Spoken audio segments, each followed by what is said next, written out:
পরিবারের একমাত্র ছেলেটি সদ্য কলেজ পাশ করেই বৃদ্ধ বাবা মা বিয়ের উপযুক্ত ছোট বোনের দায়িত্ব তুলে নিয়েছে নিজের কাঁধে। তবে ক্রমবর্ধমান উচ্চ মূল্যের বাজারে চোখে সর্ষে ফুল দেখার অবস্থা। তাই পরিবারের একটু ভালো থাকার আশায় গন্তব্য স্থির করেছিল ইউরোপের অন্ধকার রাস্তায়। সেই ভালো থাকার স্বপ্নে ঘর থেকে বের হওয়া ছেলেটি আজও কোনো সন্ধান পাওয়া যায়নি।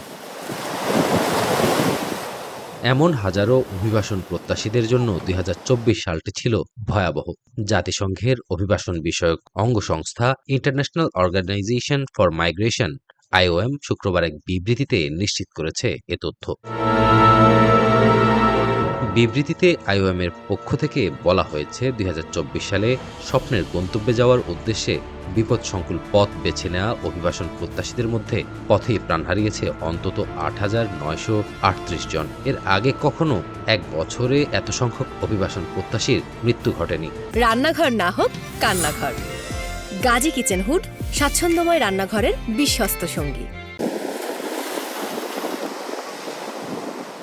এই অভিবাসন প্রত্যাশীদের একটি বড় অংশ ভূমধ্যসাগরের এশিয়া ও আফ্রিকান উপকূল থেকে ইউরোপের পথে পাড়ি দিতে গিয়ে প্রাণ হারিয়েছেন। এছাড়া অন্যান্য রুটেও মৃত্যুর হার ছিল বিগত বছরগুলোর তুলনায় অনেক বেশি। অভিবাসন প্রত্যাশীদের মৃত্যুর আরেকটি বড় কারণ সহিংসতা।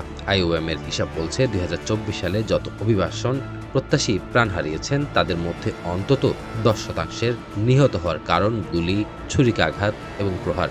অনেক ক্ষেত্রে রাষ্ট্রীয় বাহিনী সরাসরি এসব সহিংসতা চালিয়েছে। IOM এর একজন মুখপাত্র সংবাদ মাধ্যম রয়টার্সকে বলেছেন, ইরান, মিয়ানমার, বাংলাদেশ এবং মেক্সিকোতে এই ধরনের সহিংসতার জেরে মৃত্যুর সংখ্যা ছিল সবচেয়ে বেশি। তবে এসব হত্যাকাণ্ডের জন্য কারা দায়ী সে ব্যাপারে বিস্তারিত কিছু বলেননি তিনি। মহিবুল কাদের, GTV নিউজ।